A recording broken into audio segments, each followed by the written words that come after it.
Okay.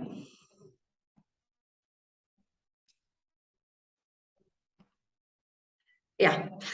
So we were discussing Shakespeare's contemporaries, and we have discussed university wits, and now we are here at Ben Jonson. Okay, we have given a short introduction and his theory of comedy of humors in the last class.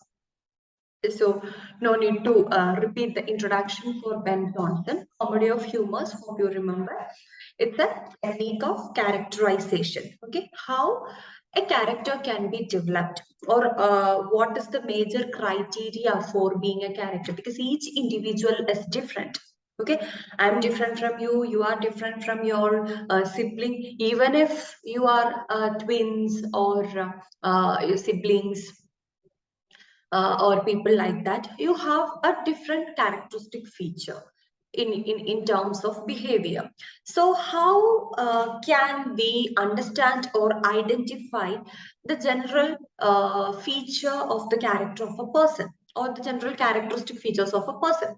Okay, that is what something addressed by this particular theory, and the technique that he is using with the domination of the four humors, which humor is dominant in a person, and according to which we can decide that person's nature. What kind of a person is that?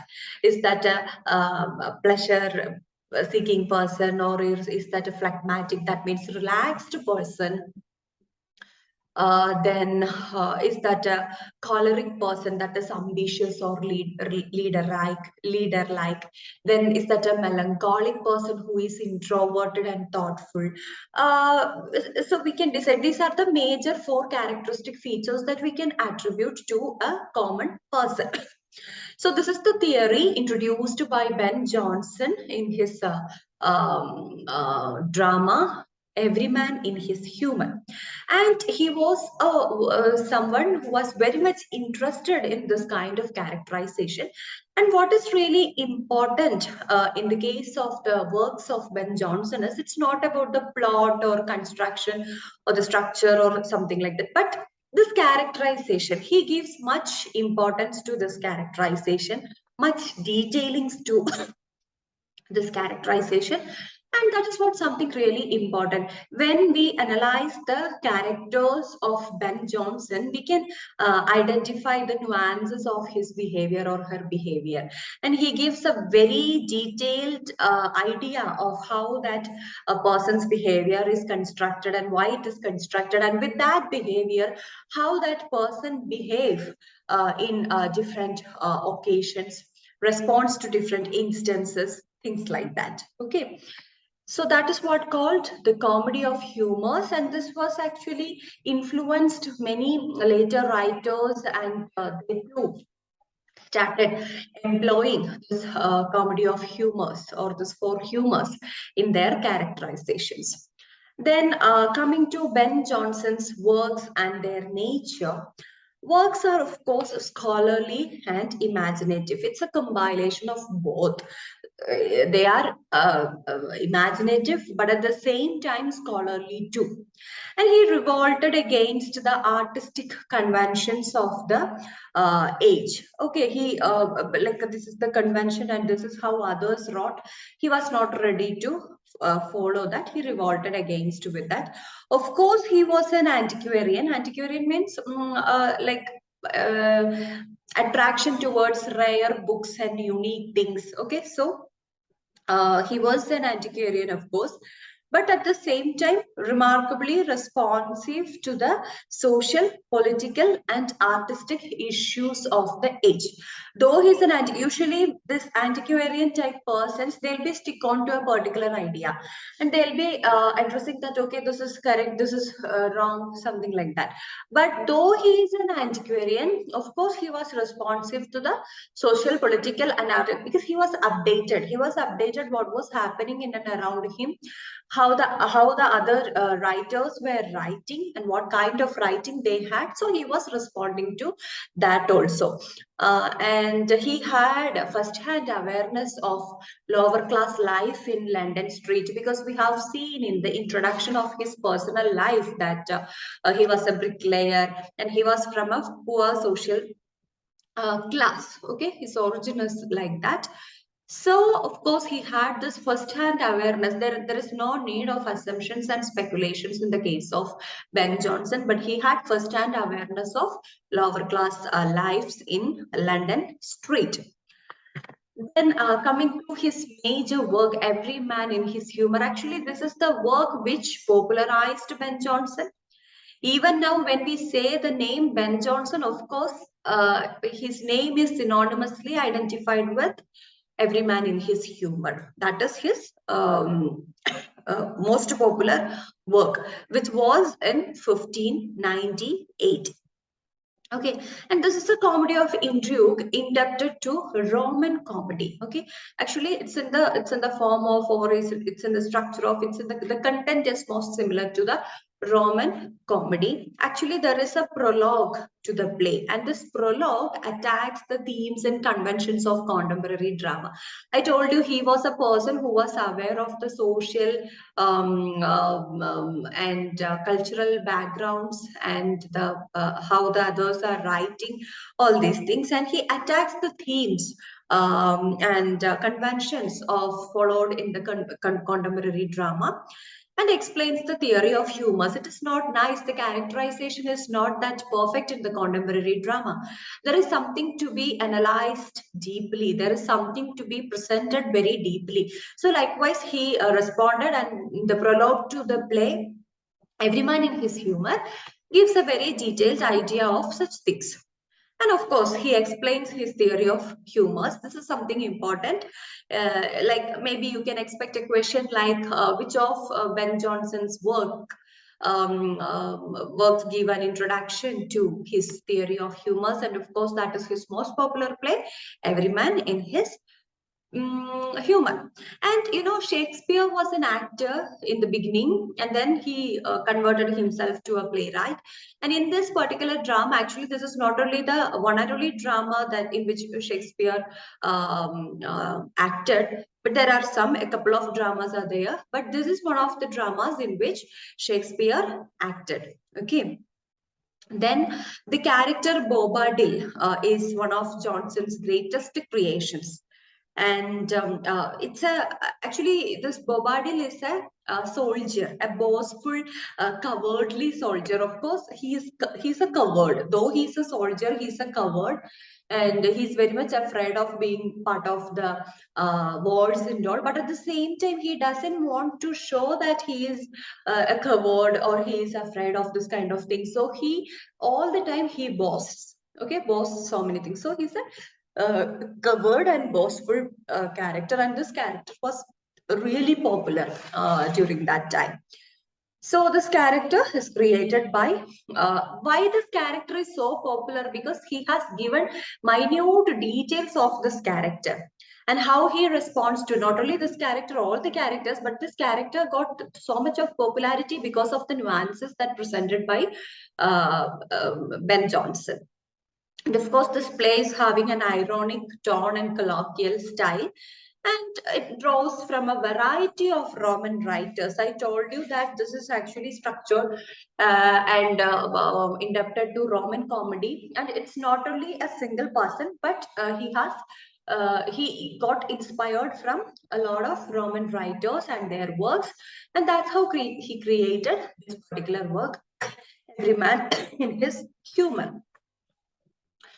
And his other comedies, actually, plot is, you should have a glance on the plot of this place. And hereafter, I'm not planning to give the details of the plot because it lags the classes a lot. That's why you should have an understanding of the plot and the important characters of at least the popular works of the people, the authors. But when it comes to Ben Jonson, what you have to remember is that rather than the plots, it is the characters. and their characteristic features. That is what really important in case of Ben Jonson. And his other comedies include, we can divide it into early comedies, middle group of comedies, and later comedies. And when it comes to early comedies, of course, Everyman in His Humor is there. Then he wrote, after the success of this play, Everyman in His Humor, he wrote Everyman Out of His Humor.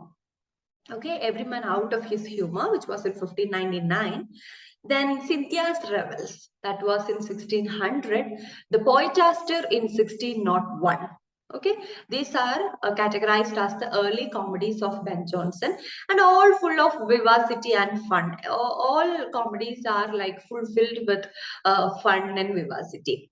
Then the middle group of comedies are there. Actually, this middle works are considered to be the best works of Ben Jonson, as well as all of them are satirical in tone. Okay, satirical.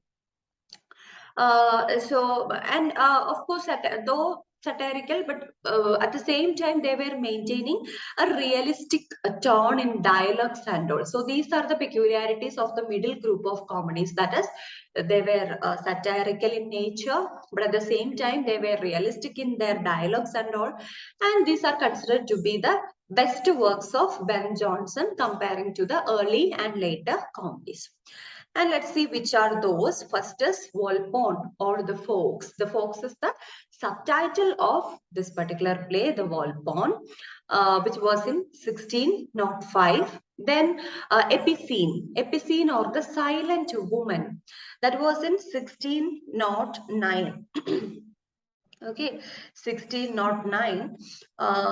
Actually, Dryden later in an essay of dramatic poesy, the major work by Dryden, offers a model analysis of this play, that is Epicene, the Silent Woman. Okay. Then comes The Alchemist. You may be familiar with the novel Alchemist. Okay, the novel Alchemist is very popular, but you should remember that Ben Jonson has already written with the same title, but it's a play with the same title, that is The Alchemist. It was in 1610. Okay, then next is like Bartholomew Fair. Okay, Bartholomew Fair came in 1614. And these are the popular, after Every Man in His Humor, these are the most popular works of Ben Jonson. And the critics considered these works to be the best among Ben Jonson's works. Satirical in tone, realistic in dialogue. So all these are the characteristic features.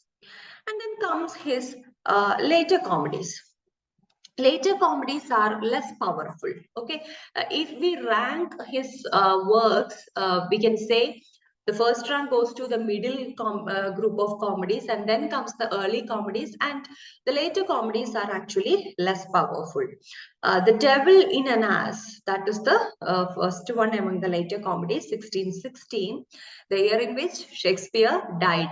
When you look at an year, you can connect it with some other works or some other major incidents or something like that. Though it is very known to you, you can just connect it, because that will help a lot to remember both the facts.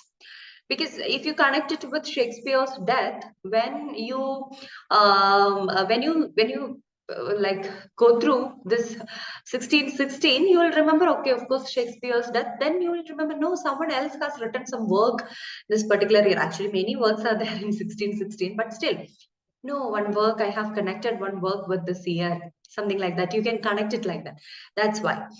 And then the Staple of News, that is another work that was in 1625. Okay, these are considered to be the later comedies of Ben Jonson. Then coming to the other works of Ben Jonson, actually you should remember, most of the times we may get confused with Johnson, this name, Ben Jonson and Samuel Johnson. Samuel Johnson was popular during the 18th century. Ben Jonson here, but still. Actually, what makes the difference? Hope you may be familiar with this, but in Ben Jonson's spelling, there is no H. Okay, Jonson. That is the spelling of Johnson. But when it comes to Samuel Johnson, Johnson, because most of the times the critics use only Johnson, not Samuel Johnson or Ben Jonson. Why they use only Johnson is like there is a difference in their spelling. So it's okay to use Ben Jonson or Samuel Johnson. Sorry, this Johnson for both these people. So if there is an H, then you have to understand that is Samuel Johnson. And if there is no H, then you have to identify that is to be Ben Jonson. Okay. Then another other works of Ben Jonson. First of all, the tragedies. He has written some tragic works. First is Sejanus His Fall. Okay, Sejanus His Fall was in 1603. This was also a Roman tragedy. Okay, Roman tragedy. Then the second one is Catiline's His Conspiracy. Okay, this was in 1611. And this is also based on the events in the history of Roman Republic, and of course based on the classical models of play. And but the thing is like actually this was the time when Shakespeare was also writing the tragedies and they were so popular, but Ben Jonson's tragedies were not that popular. Actually, later critics opined that it was too labored and mechanical to be considered great tragedies. He wrote it very mechanically because he was sticking on to all these unities, all the rules and regulations of the drama advised by the classical people. So what happens? Sometimes the flow may get lost. That is the problem. So the later critics opined that this plays were lacking that flow. Okay, it seemed to be kind of mechanical in nature, and that's why they are considered to be not considered, but they cannot be considered to be some great tragedies. Then comes masks. He was popular for masks actually. Ben Jonson is the person who pioneered this particular category, that is mask. Okay. Mask means, actually I told you, it's full of dance, most probably set in the court and mostly connected with the royal concepts and all those things. And this masked dances will be there, and that mask will be having a very important role in the turn of the play. So such plays are known as mask, will be really musical. So the mask of blackness and the mask of beauty are the two masks written by Ben Jonson. The mask of blackness and mask of beauty. And then there is another genre that is called anti-masks. Anti-mask, what is that? Anti-mask is actually a comic or grotesque dance presented before or between the acts of the masks. That is what called anti-masks. Okay, that is also kind of you have to write with all the importance, like how you write a mask. You have to give that kind of an importance to writing anti-mask also. Most probably comic, but sometimes grotesque dances. Okay, these anti-masks are this kind of musical dances, and most probably this will be presented before or between the acts of a mask. So that is what called anti-mask. And the Mask of the Queens is one of the anti-masks written by Ben Jonson. I think not one of the, but this is the, to our knowledge, this is the only anti-mask that he has written. The Mask of the Queens, 1609. So don't get confused to what is a mask and an anti-mask. Then some lyrics, he has written a lyric that is what to say, Song to Celia. Okay, Song to Celia. It was in 1616. Drink to me only with thine eyes. This is how this starts. This particular lyric poem starts. Okay, drink to me only with thine eyes. See how beautiful lines. This is the opening line. And the works of Ben Jonson actually appeared in a folio format in 1616 only. He was writing even before that, and in 1616 his works would appear in the folio format. Then Yeah, so that is what all about the important details of Ben Jonson. And what you have to do is to have a glance on the important works of the theme and the story of the important works or the major characters. Because when it comes to Ben Jonson, I mentioned only Bobadil, but there are so many characters which are really important. So you can have an idea on the characters of Ben Jonson. Then comes another important prose writer of this age, that is Francis Bacon, Sir Francis Bacon, whose lifespan extends from 1561 to 1626. I'm very sure that you are already familiar with Bacon and you must have studied at least one of his essays, which are very brief, brisk, epigrammatic in nature. And let's see Francis Bacon's life.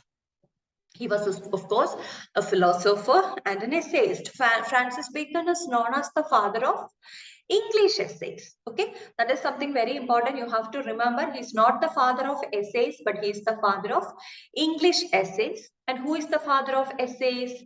That is Montaigne. Montaigne, the French writer, is known as the father of essays. And Francis Bacon, he has adopted so many features of Montaigne and he wrote it in English and they were so popular. Still, we have so many interest on the essays of Sir Francis Bacon. And he was the son of Nicholas Bacon. Nicholas Bacon was Lord Keeper of the Seal to Elizabeth I. That is a very reputed position that he was having. So Francis Bacon, we can say he was born into a very kind of what to say importance, family of importance. Then he got educated at Trinity College, Cambridge, and then entered Gray's Inn and practiced law there. He was a very ambitious man, and that ambition actually led to his fall. That was the problem. We can see what were the problems that he faced. Then he enjoyed the patronage of Earl of Essex, and then he became MP in 1584 and then he investigated a case against his own patron. I told you Earl of Essex was his patron, and he investigated a case against his own patron, and that case led to the execution of Earl of Essex. Okay, that was happened in 1601. That was really, terrible, right? There is a patron for me, and I am investigating a case against him. And finally, that investigation report leads to the execution of that particular person who is very reputed. So that is what happened in the case of Bacon. Now, Bacon was a scientist too. Okay, Bacon was a scientist and he advocated empiricism. Empiricism means the sensory experience is the best source of knowledge, just like John Locke and all addressed. We have to experience everything. That is what empirical study is. Like we can have two types of studies. One is like you can have assumptions, you can have bookish knowledge. You may not be experiencing that. For example, a particular group of people, for example, Rohingya Muslims, or the Nigerian women, or someone like that, a particular category. You don't have an idea of these people and you are reading a lot of materials and you earned a lot of idea, secondary sources, and you are earning a lot of idea, and you are having a notion that okay, Nigerian women are like this or Rohingya Muslims are like this. According to like investing your own perspective too, you will be like at a particular idea. But what Bacon advocates is empiricism, that is the sensory experiences.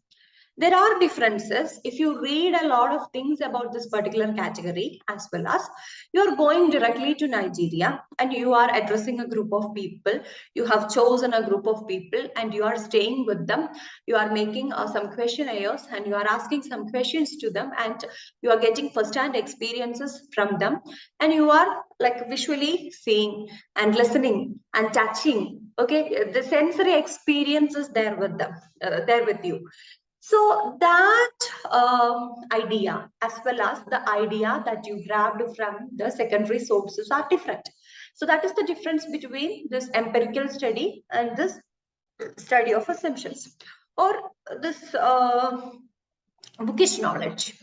So Bacon was advocating empiricism, the sensory experience, and also he supported scientific revolution of the late Renaissance. That means religion, superstition, and fear replaced by reason and knowledge. It's not actually religion in which you have to stick on.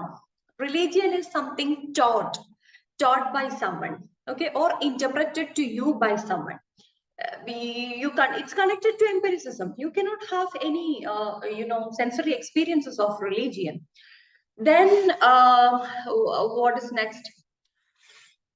Superstitious beliefs, fear, all these things. So he was actually supporting science, okay, science that was produced or popularized during the Renaissance period over all these religion, superstitions, and fear, all those things. And he seeks to discover a new system of philosophic instruction based on the empirical perception of the nature. That was something very important. So he was a scientist also. And now coming to his essays, okay, essays, civil and moral. This is the title of his essays. It's a collection. It's a collection which was modified two times. First, it got published, and two more times it got modified. In 1597, there were 10 essays. Okay. The first collection contains 10 essays. Actually, this is something important because I have seen questions like in the second edition, how many essays were there, and third edition, how many essays were there, likewise. So if you can remember the years as well as the number of the essays, it will be really helpful. And 1597 is the first year in which essays got published, and it contained only 10 essays. And then in 1612, after 15 years, he published the same collection again, which includes 38 essays. That means 28 more added. And then in 1625, again, like 12 to 13 years later, he published it again with additional 20 essays. That is, now the total is 58. Okay, now it's 58 essays. This is the final one. So that is essay, civil and moral. Finally, in 1625, starting in 1597, it had only 10 essays, and in 1625, it had 58 essays. And we have all these of studies, of truth, of travel, of friendship, of marriage. All these essays come under this particular collection. Okay. And these are the reflections and observations in the form of advice for living a successful life, of course. Like of studies, you may be familiar with of studies. Some books are to be chewed, some are to be swallowed, some are to be tasted and digested. So it's a kind of an advice that he is giving, and it's a theory, of course. That is what something we now learn, the methods of reading, that is skimming, scanning, intensive reading, extensive reading. We have different types of reading. Actually, that is what Bacon said in a very simple sentence. That is, some books are to be chewed, some are to be swallowed, some are to be chewed and digested. It's very easy to read some books, it's fine. And some are to be with great interest, and some are to be chewed and digested. Likewise, it goes. And wide range of topics, of course, you may be familiar with many of the topics, and like government, architecture, human behavior, all these include in his essays. And essays show acute intelligence and wit, of course. If you go through the lines of Francis Bacon's essay, definitely you can understand that. Then incorporates numerous quotations from earlier writers, also very epigrammatic statements, very brief. You can see, like his essays are like this, okay, only this much. Within that, 2 to 3 paragraphs maximum. Within that, he'll finish telling all the ideas that he wants to say. So that was something very, everyone cannot do that. That is something really difficult. Putting your ideas in a very brief and brisk manner is something very difficult task. So He's a person of high talent. Then coming to the features of these essays, actually he adopted the term essay, ESSAI, that means attempt. Okay, it's not about just essays, but essay is the root from which he adopted this name. And this is a French word, and he got it from Montaigne, the father of essays. Okay, and Montaigne was also writing essays on friendship, love, death, morality, and all those things. So he adopted this particular title from Montaigne only. That means essay and attempt means attempt. Okay. Then actually, what makes Bacon's style different from Montaigne is like while Montaigne wrote the informal essay, Bacon wrote the formal ones. Bacon's style was formal, but Montaigne's style was not formal, it was informal. Then practical everyday philosophy, that was actually given in Francis Bacon's works. And detached epigrammatic style. Epigrammatic style means this short structure of sentences.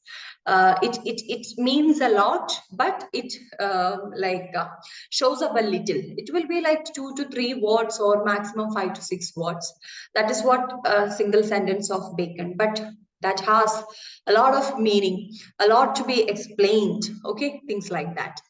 Then later essays are actually more expanded. His earlier essays were very brief, and his later essays are more expanded and employs the strategy of a balance and opposition. That balance was always there in Bacon's essays. We won't feel like, okay, this is missing or that is missing or something like that. No. And he was, of course, opposing some of the ideas which was prevalent and such things. And impersonal objective kind of writing was that, and he studies the world rather than the self. That was the features of all these essays. And coming to the other works of Francis Bacon, first is the advancement of learning. The advancement of learning came in 1605. Then came De Sapientia Veterum. That was a Latin work, okay? And this got translated as the wisdom of the ancients in English. Okay, and the translation came 10 years after, that is 1619. And the Latin work got written in 1609.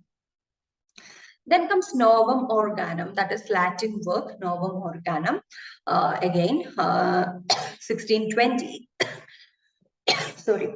Then the history of the reign of King Henry VII in 1622. The history of the reign of King Henry VII, 1622.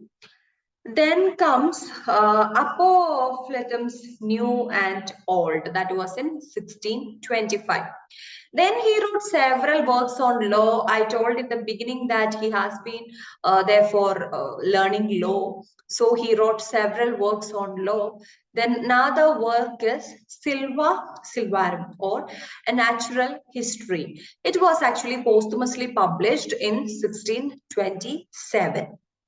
Okay, these are the various works by Francis Bacon, apart from the essays. And then another work is New Atlantis. New Atlantis was it was in English in 1629, but this is an unfinished utopian fiction. Okay, this was not finished. This was an unfinished utopian fiction. He might have written it in 1624. Okay, 1624, and originally published in Latin, that is Nova Atlantis. Nova means new, and Nova Atlantis was the original name in Latin. And in Latin, it was published in 1627. And when it comes to English, the New Atlantis, it was published in 1629. Actually, what is so important about New Atlantis is like it introduces an ideal design for a college of sciences. How a college for science should be. He created a fictional institution, okay, like a college of 6 days work described in this particular work, New Atlantis, 6 days working college. and a college for the study of the entire physical creations. Everything should be taught there, and it should be publicly financed, not a private finance institution. It should be publicly financed, cooperative research, and there was a proposal for a program of experiments and things like that. So he has given a very detailed structure for a college of sciences in this particular work, that is the New Atlantis. That is the peculiarity of this particular work. Okay, the New Atlantis. And then comes our important writer, another important writer, metaphysical writer, that is John Donne. We'll have John Donne in our next session. This session will be ending now. So that is what actually important about Francis Bacon, and what actually there is a tragedy.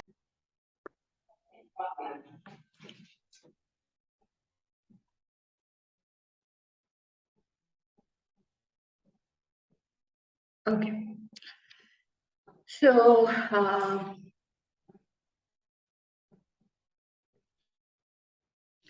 actually, what we missed is Francis Bacon's political career, and the tragedy happened in his life. I told that he was on the charge of the investigation of a charge against his patron, and that led, his report led to the death of, or the execution of his patron.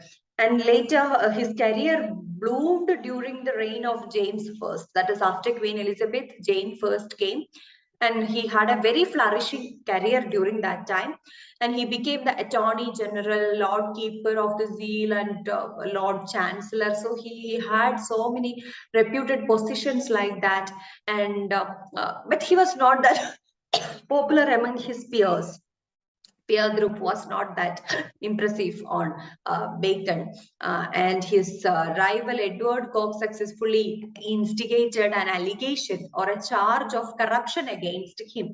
He was in the parliament and he was having all these reputed position, and Edward Coke was his rival, and he charged an allegation against him. And Bacon was actually from that, actually he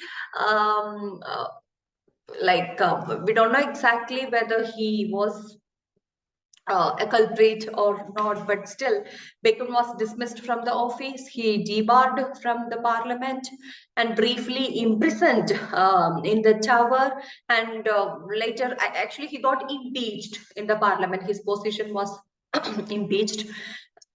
And he retired into a private life and devoted completely, or the subsequent life, to writing. And that's how we got all these important works from Francis Bacon. Otherwise he would have been busy with all his political career and activities. And he died of pneumonia, contracted while studying the use of snow in the preservation of the meat. That is, I told you he was a scientist, so he was doing something with ice and all, some experiments with ice. And during that time, he got got of pneumonia, and finally he died. That is what the end of Francis Bacon's life. And now coming to John Donne. Definitely, you may be familiar with this name. John Donne, one of the popular figures during that time, whose lifespan extends from 1572 to 1631. And he was born into a Roman Catholic family. And we know that after Queen Elizabeth, she was balancing this religious drifts that was in England. But during the time of James first, it was not like that, and he was into a Catholic family, and he was persecuted for being a Catholic, John Donne. And he was actually debarred from taking a university degree and debarred from having a public career. So he was forced to undergo all these problems just because of he was born into a Catholic family, and later he had to convert. He had to convert to Anglican religion. Okay, after conversion, also he was a staunch Anglican, and we can see that kind of differences in his writings. And he sailed with Earl of Essex and Walter Raleigh on colonial missions. Hope you remember Walter Raleigh. who was a favorite of Queen Elizabeth and who contributed a lot to the colonial missions um, um, uh, by Queen Elizabeth, including Spanish Armada. And this person was also, John Donne was also sailed with these people on colonial missions. Okay. And Sir Robert Drury was his patron. Most probably during that time, people had patrons, and Robert Drury was his patron. And almost none of his poetry was published during his lifetime. That was really unfortunate. Poems circulated privately in manuscript forms, but none of his poems got published during his lifetime. All the publications were posthumous. Now, let's see his poetry. First of all, early poetry. Okay, what is the style and structure of his early poetry? First of all, satires. Okay, he wrote so many satires, conventional Elizabethan topics, such as corruption, mediocre poets, pompous courtiers. Okay, all these got satirized in the works of John Donne. On religion, Satire 3 is one such works in which he depicts the search for religious truth in an age of religious conflict. Because that was religious reformation was along with the Renaissance, reformation was on, and which religion is best, why religion, why to believe in religion, which is the religion to be believed. All such issues were very dominant during that time, so he was actually searching for okay, he was actually searching for this kind of religious truths in this particular work. And then he has written love elegies. You may be wondering what is this love elegies? Because elegies most probably will be like a lyric poem mourning the death of a person.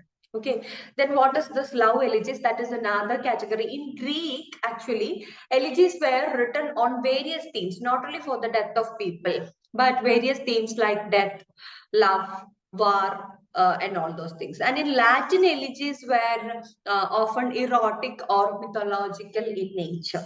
So each country was different in the treatment of elegies. So he was following that kind of a structure, and his elegies, this love elegies, were erotic in nature and avoided Petrarchan or Elizabethan conventions. He was also a person who wrote a very unconventional types of elegies and explored the theme of love in variety of moods. Actually, love is a theme, love is an idea, but depends on the mood we can change, or we can have different versions of love. Okay, and John Donne was a person who showed us the different dimensions of this love. So then employs the features like blazon, metaphysical conceit, Neoplatonism, and allusion in his work. Of course, he is known for the metaphysical poetry. While he was writing, there was not a term like metaphysical metaphysical poetry. It was later Dryden addressed metaphysical, but he didn't coin the term for this particular category. And later in the 18th century, it was Samuel Johnson who coined this particular term, metaphysical poetry, and attributed those kind of features to a group of writers, and Donne was the most popular one among them. And what is this metaphysical poetry means? It's an intellectualized kind of poetry. We can't have a very passive reading or a very emotional kind of reading on metaphysical poetry. We have to think, we have to connect, we have to think beyond the conventional style. That is what something very important about the metaphysical poetry, like strange imagery.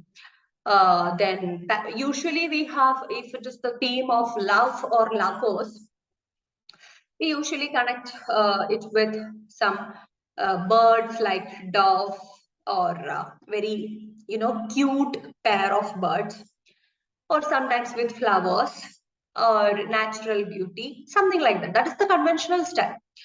But here in the poems of Donne, we can say like very strange kind of connections, conceits, imagery, they are connected to phoenix, bird phoenix, and then eagle and the dove, and even lovers are compared to hermits.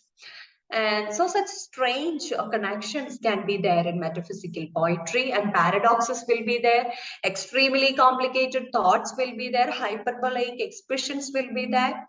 So that is what the importance of metaphysical poetry. And metaphysical conceit is the use of unorthodox language construct to describe the quality of an everyday concept. Just like what I said, love is an everyday concept.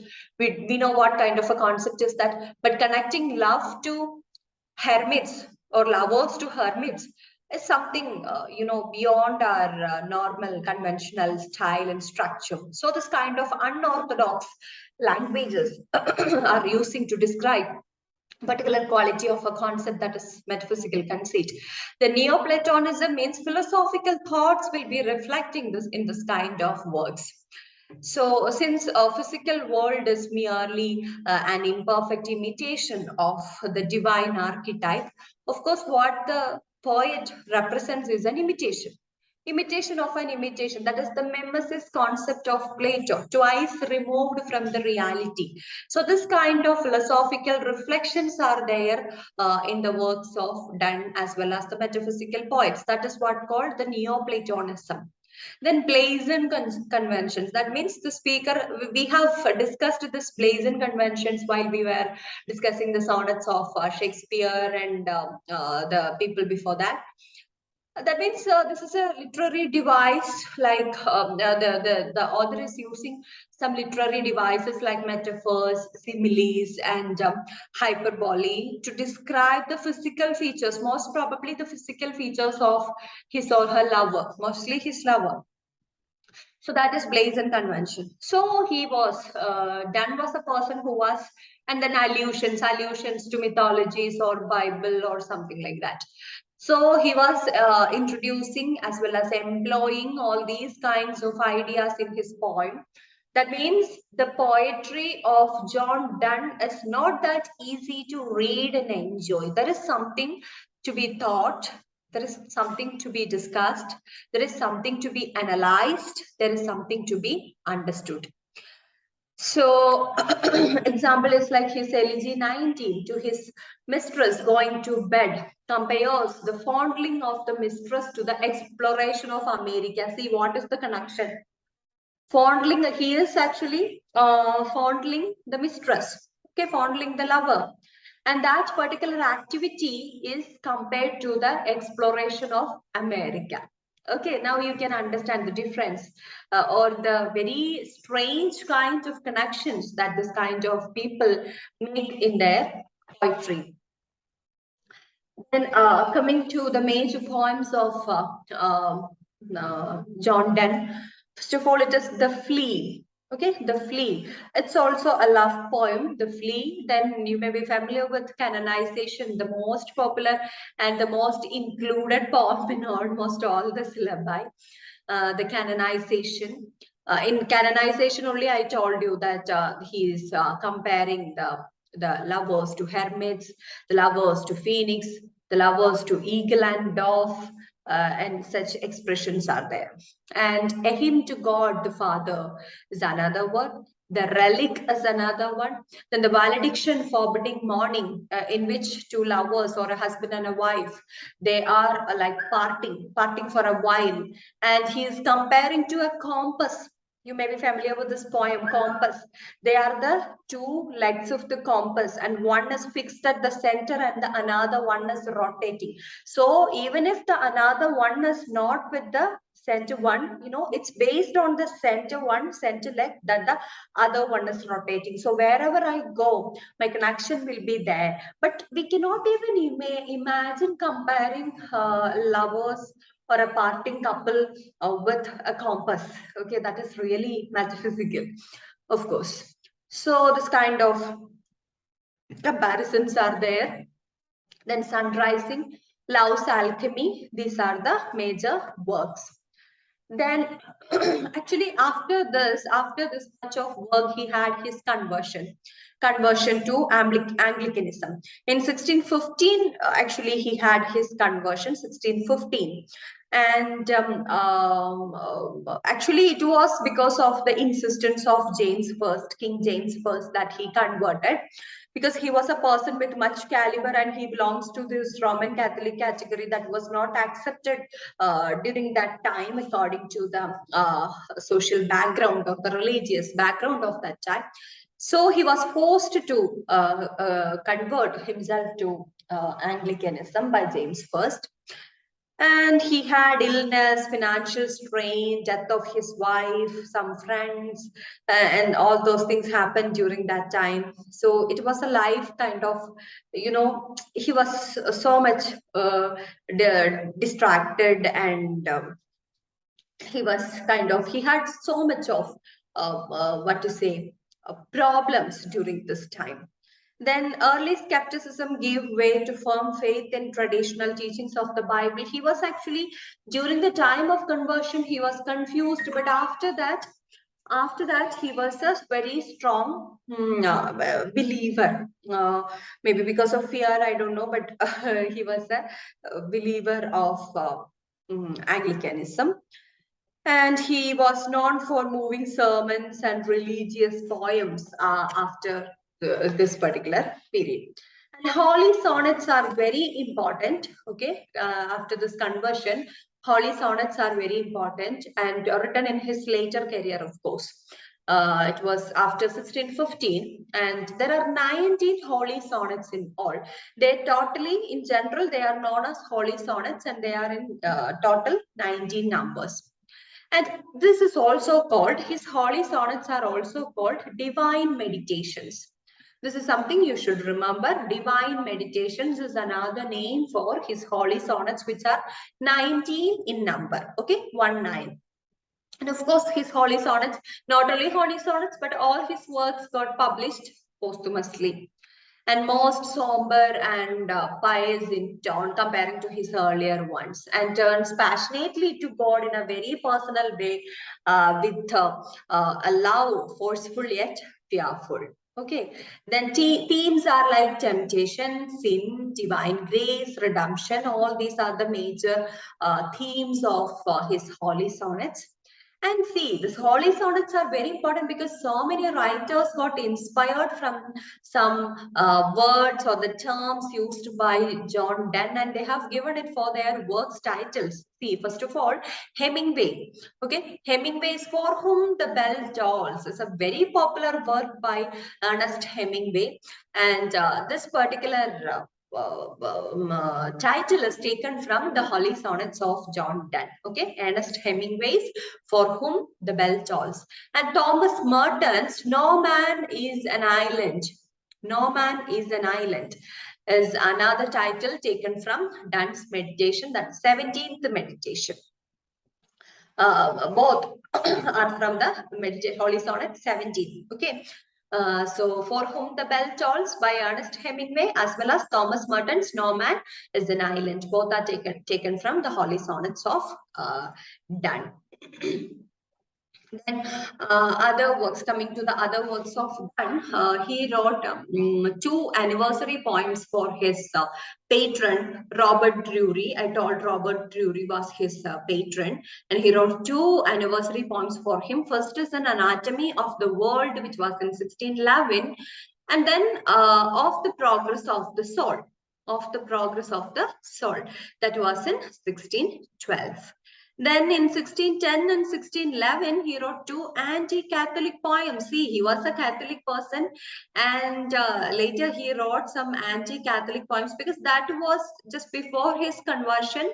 But he was forceful during that time, and he was confused during that time. Anyway, he wrote 2 anti-Catholic polemics, not poems, but polemics during this time. One is Pseudo Martyr and Ignatius, his conclave.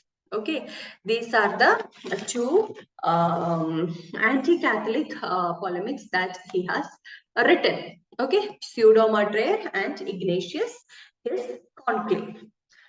Now, coming to Donne's style, of course, the metaphysical style of Donne we can discuss. Of course, he revolted against the Elizabethan style. That is easy, fluent, stock imagery, pastoral conventions. These are the major features of Elizabethan style, Elizabethan poetry. He was not ready to stick on to this kind of conventional styles. His poems were not easy, not fluent, not having stock imagery, but different types of strange imageries. Pastoral conventions were not there. Okay. And he aimed at reality of thought, vividness of expressions. Okay. That was his aim. Then forceful, vigorous poetry were written by this person. Then that dramatic rhythm, short lines like excited talk, that was something very different, because we can write in two ways. Thank you so much, I am so grateful for the kind service that you provided. Okay, likewise we can write, or yeah, thanks dude, thanks a lot for the great help. This is kind of an very excited style, which will be usually short. Okay, which will be usually short, which will be informal, which will be not to the conventional style or something like. So this person was writing this excited kind of a style. And that was actually criticized by many people like Ben Jonson. Done for not keeping of accent deserves hanging. This is what Ben Jonson said. Ben Jonson was very, a person who was strict on judging himself as well as others. So he was telling John Donne is to be hanged for not keeping the accent, not keeping the proper construction, proper sentence structure. So this is what Ben Jonson saw. So Dunn's style was like that. Okay, excited talk style. Then cynical and critical, witty, and he moved from the classical forms to more personal poetry. Then psychological influences were there, like central concern is feeling. He gave importance to feeling, how the if it is in the case of lovers, how the lovers feel on a particular mood, on a particular situation. That is what something he was expressing.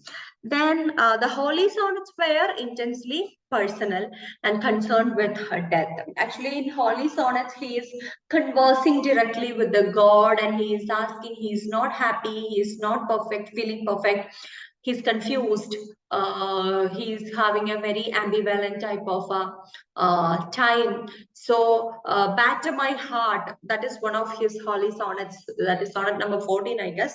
Batter my heart, so he is asking the God to break the speaker's heart. Okay, break the speaker's heart, as it is a pot repaired by a tinker. So he is considering the God to be a tinker. So break it. Just break it like a pot. I don't want this heart anymore. I'm just fed up. So likewise he was saying. Okay, then he is giving so much that kind of expressions too. So it's more like a personal kind of a thing. In holy sonnets, the treatment is highly personal.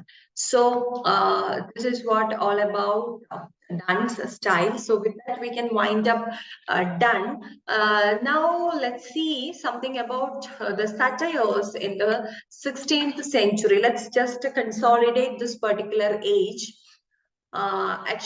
These people, they were not only there in the period of Queen Elizabeth or in the 16th century, they were continuing their writing even in 17th century. Even Shakespeare, he died in 1616 only. So he was there in the beginning of the 17th century. So all these people were continuing their writing. Ben Jonson, Shakespeare, most of them were during the beginning of the 17th century also. But still, the satire was really popular in the 16th century. It flourished throughout the Middle Ages and the Renaissance period. Okay, and you can see the culmination of satire in the golden age of satire, that is the late 17th and early 18th century. So till that particular age, you can see the flourishment of satires. Then the fables, beast fables, fabulous, Chaucerian caricatures, Skeleton, Shakespeare, Ben Jonson, Erasmus, Cervantes. So these are the different people who contributed to this satirical kind of writing. Then pamphlets and rock tales of the 16th century, especially those by the university wits employed satire, character, sketches, and all those things. Then let's see which are the major satires during that time. First of all, Thomas Lodge's A Fig for Momus. We have already discussed all these works when we were discussing these particular writers. And coming to the major satires of that period, we can say in 1595, we have Thomas Lodge's A Fig for Momus. Then John Donne's satires, early satires, like his life starts with satires I mentioned. It was in 1590s. Then Joseph Hall's Virgidemiarum. Okay, Virgidemiarum. That was a satire written by Joseph Hall in 1597. Then John Harrington's Metamorphosis of Ajax. Metamorphosis of Ajax was another work which was published in 1596 by John Harrington. This was also really popular during that time. Then the epigrams of Ben Jonson, Sir John Davies, Sir John Harrington, all these are having this satirical element. So satire was really popular. After drama, satire was also really popular during the 16th century, and it continued in the 17th century and culminated to the peak at the end of the 17th century and early 18th century. After that only you can see a decline in the case of this satires. Then comes bishop's ban. What is bishop's ban? Actually, these are some terms which you should remember when we learn Elizabethan period or the 16th century. Bishop's ban means in 1599, Bishop's ban prohibiting further publication of the satires and destruction of the existing works, because satires was really popular during that time, and it started creating some kind of enmity between the writers. One person will write one thing, another person will write reacting to the content of that particular work, and then another person will be involving, that person will also be writing something on that. So this kind of war of theaters even happened. We will discuss what war of theaters is, and this even happened because of this. So bishop's ban is like the church was actually banned this writing of satires, and they even ordered to destruct the existing works. Then Middleton's Micronicon, okay, and Master's Scourge of Villainy.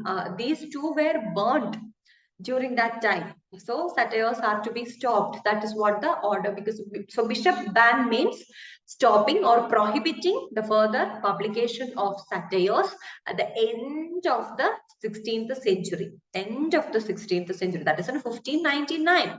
Because during that time it was so popular and people were much involved in writing satires, and resulted in the war of theaters. And actually this bishop's ban resulted in the war of theaters between Ben Jonson, Marston, Dekker, and Marston and Dekker on one hand, and Johnson on the other hand. So likewise they started criticizing each other, they started satirizing each other. And let's see what is this war of theaters. First of all, Dekker attacked Johnson in one of his works. We will see who these Dekker, Marston, and all those people in the next part. That is actually they belong to the 17th century exactly, okay, after 1600s. That's why we haven't included them in the contemporaries of Shakespeare. Actually, I told you in the beginning itself, it's very difficult to divide the age and people according to one particular criteria. So this Dekker, all these people were prominent during that time, and Dekker attacked Johnson in Satyromastics, that is one of his works, and later in What You Will. These are the two works by Dekker, and and he attacked Ben Jonson. See, I have written only Johnson here and there is no H, and that's why it is Ben Jonson, not Samuel Johnson. Don't get confused. And again, Johnson in turn satirized Marston in Every Man Out of His Humor. Okay, in that particular work, Johnson satirized this person, and in later in his another work, Poetaster, also he satirized Marston. Then in Cynthia's Revels, Johnson attacked both Marston and Dekker. Then later Johnson and Marston, they actually, but though they had all these kinds of, and this is what known as war of theaters. These people, all of them were writing dramas, all of them were writing different plays, and these people satirized each other, they attacked each other with different characters. They'll be creating some characters and they'll give the characteristic features of these particular people to those characters. The characteristic features of Dekker or the characteristic features of Marston to particular characters, and so the people who read or watch will easily understand that okay, this is something against Dekker or Marston, or this is something against Ben Jonson. They can easily understand it. That is known as the war of theaters. Okay, war of theaters is that. And then later you can see Jonson, Marston, and all of them made up and they collaborated with Chapman, not Dekker, but Jonson and Marston, they were collaborated with Chapman.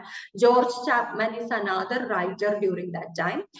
So they collaborated with Chapman, and all these three people wrote together a play, Eastward Ho. Eastward Ho is a work written collaboratively by Jonson, Marston, and Chapman. So they had no rivalry during that time, and they collaborated and they had this particular work. And let's have a review of this age. This age was, that means Queen Elizabeth age, till the end of the 16th century, that is 1599, and in 1603 Queen Elizabeth died. So we can say with the death of Queen Elizabeth, there ends the 16th century, and exuberant, adventurous spirit of the age actually reflected in the dramatic poetry. In the beginning, when I was giving introduction to this particular age, I told you that it was an age of spirit, age of adventure, okay, very exuberant age of patriotism and all such national identity and all those things. So they were flourishing. England itself was flourishing during this time. So that reflected in the dramatic poetry also. And blank was firmly established. Blank was, when we were discussing Christopher Marlowe, I told you that he was the one who gave much importance to blank verse, and he popularized blank verse in the context of drama. So blank verse was firmly established during this time, and many started using blank verse during this time. And this was a golden age of drama. But at the same time, you can see a steady decline after Shakespeare. After Shakespeare, there were so many people just like this, Webster, Dekker, Marston, Fletcher, Beaumont. So many people are there. We'll be discussing them in the next class. But still, you can see a decline in the case of drama after Shakespeare. Then abundance of the lyric and the sonnet. So much of lyric and sonnet, starting from Wyatt and Surrey. We had enough sonnets and lyrics by different people. Even Shakespeare contributed a lot. Spenserian sonnet, Shakespearean sonnet, English sonnet. We had different types of sonnets, and the number was abundant. And narrative poetry also thrived during this period. And then not much religious, satirical, and didactic poetry. Okay, these were not that popular during this time. The development of the essay with Francis Bacon. Okay, his essay collection. He wrote in total 58 essays. So the development of the essay also happened during this time. And other minor prose writers were also there, but it was Bacon who gave a wonderful beginning to essays, and that's why it was so popular. Then Development of the Elizabethan novel. Novel was actually, we can see a beginning and origin and the development of this novel during this time, Elizabethan novel during this time, Arcadia. Then Euphues by Lily. Lily's Euphuism, don't forget. And then the New Atlantis. It was, I told you, that was an unfinished utopian fiction by Francis Bacon.